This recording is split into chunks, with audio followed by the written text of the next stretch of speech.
হযরত ঈসা আলাইহিসসালামের জন্মের দিন কি অলৌকিক ঘটনা ঘটেছিল, মরিয়ম আলাইহিসসালাম কিভাবে বিয়ে না করে ঈসা আলাইহিসসালামকে জন্ম দিয়েছিলেন। খুবই চমৎকার একটি ঘটনা আজ আমি আপনাদের বলতে চলেছি, তাই ভিডিওটি শেষ পর্যন্ত দেখতে থাকুন। হযরত মরিয়ম আলাইহিসসালামের পিতার নাম ইমরান এবং মাতার নাম ছিল হান্না। হযরত ইমরান আলাইহিসসালাম হযরত সুলাইমান আলাইহিসসালামের বংশধর ছিলেন এবং ওনার স্ত্রী হান্না হযরত দাউদ আলাইহিসসালামের বংশধর ছিলেন। হযরত ইমরান আলাইহিসসালাম অত্যন্ত খোদাভীরু এবং পরহেজগার মানুষ ছিলেন। তার আল্লাহ ভক্তি ইবাদত বন্দেগী দেখে বনি ইসরায়েলের লোকজন তাকে মসজিদুল আল আকসার ইমামতির দায়িত্ব দিয়েছিলেন। তিনি তার দায়িত্ব নিষ্ঠার সঙ্গে পালন করতেন। হযরত ইমরানের স্ত্রী হান্না নিঃসন্তান ছিলেন। একদিন হঠাৎ ইমরানের স্ত্রী হান্না দেখতে পেল একটি গাছের ডালে একটি পাখি তার বাচ্চাদের আদর সোহাগ করছিল। এই দৃশ্য দেখে হান্নার মনে মাতৃত্ব লাভের তীব্র বাসনা জেগে ওঠে। তাই তিনি আল্লাহ তাআলার কাছে নেক সন্তানের জন্য দোয়া করলেন। আল্লাহ তাআলা তাঁর দোয়া কবুল করলেন। আবার হান্না আল্লাহর দরবারে মানত করেছিলেন তিনি তার সন্তানকে বাইতুল মুকাদ্দাসের খেদমতের জন্য ওয়াকফ করে দিবেন। হযরত ইমরান আলাইহিসসালাম ও হান্না দুজনের আশা ছিল পুত্র সন্তান জন্ম নিবে, কিন্তু তাদের আশা ব্যর্থ করে জন্ম নেয় একটি অপরূপ সৌন্দর্যে পরিপূর্ণ কন্যা সন্তান। আর এই কন্যা সন্তানই হল আল্লাহর প্রিয় নবী ও রাসূল হযরত ঈসা আলাইহিসসালামের মাতা হযরত মরিয়ম আলাইহিসসালাম। সেই সময় বনি ইসরায়েলদের মধ্যে একটি নিয়ম প্রচলিত ছিল, যারা বাইতুল মুকাদ্দাস অর্থাৎ মসজিদুল আকসার খেদমতে লিপ্ত হবে তারা কখনো বিবাহ বন্ধনে আবদ্ধ হতে পারবে না, এমনকি দুনিয়াবি কোনো কর্ম সে করতে পারবে না। সবসময় মসজিদের খেদমতে নিয়োজিত থাকত, আল্লাহর ইবাদত বন্দেগীতে মশগুল থাকত। এজন্যই হযরত হান্না ছেলে সন্তানের জন্য আল্লাহর কাছে দোয়া করেছিলেন। তিনি আশায় ছিলেন পুত্র সন্তান জন্ম নিবে, কিন্তু জন্ম হলো কন্যা সন্তানের। হান্না তার নামকরণ করলেন মরিয়ম, যার অর্থ খাদিমা অর্থাৎ সেবিকা, কারণ তার জন্মের পূর্বেই মসজিদের সেবায় উৎসর্গ করে দেওয়া হয়েছিল। পবিত্র কুরআনে ঘটনাটি এইভাবে বর্ণনা করা হয়েছে। অতঃপর যখন সে সন্তান প্রসব করল তখন সে বলে উঠল, হে পারওয়ারদিগার, আমি তো মেয়ে সন্তান প্রসব করেছি এবং পুত্র সন্তান তো এই কন্যা সন্তানের মতো নয়। সূরা আল ইমরান আয়াত ৩৬। খ্রিস্টানগণ হযরত ঈসা আলাইহিসসালামের মাতা অর্থাৎ হযরত মরিয়ম আলাইহিসসালামকে মেরি বলে সম্বোধন করে থাকে। মরিয়ম তার মাতৃগর্ভে থাকা অবস্থায় তার পিতার মৃত্যু হয়ে যায়। তার জন্মের পর তার মাতা তাকে বাইতুল মুকাদ্দাসের সকল আলেম ওলিদের নিকট পেশ করেন, যেন তারা মরিয়ম আলাইহিসসালামকে তাদের জেনমায় নিয়ে নেন।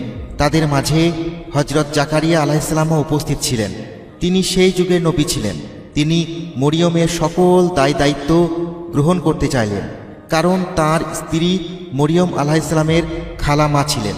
কিন্তু অন্যান্য আলেমগণ প্রত্যেকেই তার তীব্র বিরোধিতা করেছিলেন। প্রত্যেকেই তার দায়িত্ব গ্রহণ করতে চাচ্ছিলেন। এই সমস্যা সমাধানের জন্য একটি পরিকল্পনা করা হলো। সকল আলেম ওলিগণ যে কলম দিয়ে তাওরাত লিখতেন সেই কলম নদীতে ফেলে দেওয়া হবে এবং যার কলম ভেসে উঠবে সেই পাবে মরিয়ম আলাইহিসসালামের দায়িত্ব। অতঃপর সবাই জর্ডান নদীর তীরে উপস্থিত হন এবং নিজেদের কলম নদীতে ফেলেন। সবার মধ্য থেকে হযরত জাকারিয়া আলাইহিসসালামের কলম ভেসে ওঠে এবং বাকিদের কলম ডুবে যায়। সুতরাং হযরত মরিয়ম আলাইহিসসালামের দায়িত্ব হযরত জাকারিয়া আলাইহিসসালাম পান। হযরত জাকারিয়া আলাইহিসসালামও তার স্ত্রীর তত্ত্বাবধানে মরিয়ম আলাইহিসসালাম যেন খুব দ্রুতই বেড়ে উঠতে লাগল। অন্যান্য বাচ্চাদের তুলনায় তার দৈহিক বৃদ্ধি দ্রুত ছিল। যখন সে একটু বড় হলো তখন তার কামরা আলাদা করে দেয়া হলো। সেই ঘরে কেবলমাত্র হযরত জাকারিয়া আলাইহিসসালামের প্রবেশের অনুমতি ছিল। হযরত মরিয়ম আলাইহিসসালাম অন্যদের থেকে একটু বেশি আলাদা প্রকৃতির ছিলেন। তিনি সবসময় আল্লাহ তাআলার ইবাদত বন্দেগীতে মশগুল থাকতেন। হযরত জাকারিয়া আলাইহিসসালাম যখন মরিয়মের কক্ষে আসতেন তিনি অবাক হয়ে যেতেন, কারণ তার ঘরে সবসময় মৌসুমি ফল ফুল থাকত। তিনি মরিয়মকে জিজ্ঞাসা করলে সে বলতো, এইসব ফলমূল আল্লাহ তাআলার নিকট হতে উপহার পাঠানো হয়েছে। আল্লাহ তাআলার নিকট হযরত মরিয়ম আলাইহিসসালাম একটু বেশি প্রিয় ছিলেন। আল্লাহ তাআলা তাকে তার মুমিন বান্দীদের নিকট অন্তর্ভুক্ত করেছেন।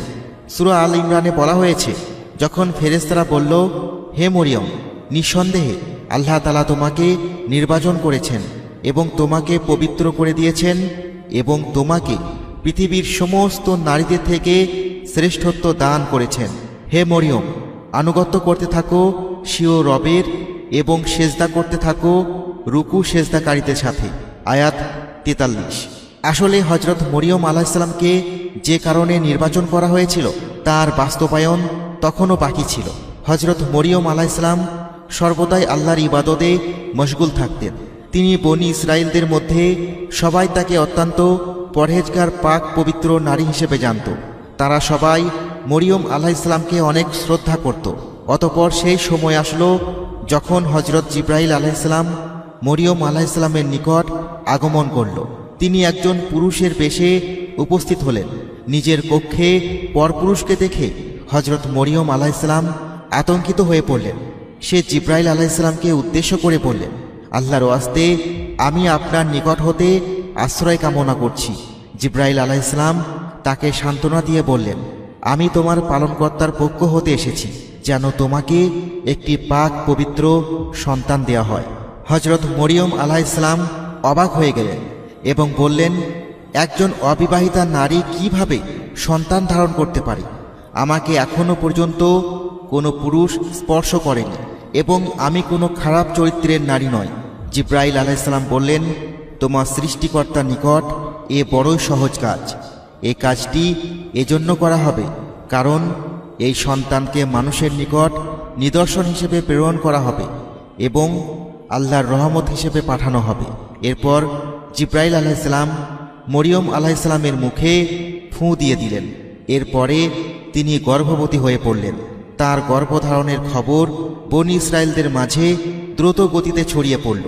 এই জন্য বেশিরভাগ মানুষ হযরত জাকারিয়া আলাইহিসসালামের ঘরে আসা যাওয়া বন্ধ করে দিল। মরিয়মকে দুশ্চরিত্রা নারী বলে অপবাদ দিতে লাগলো।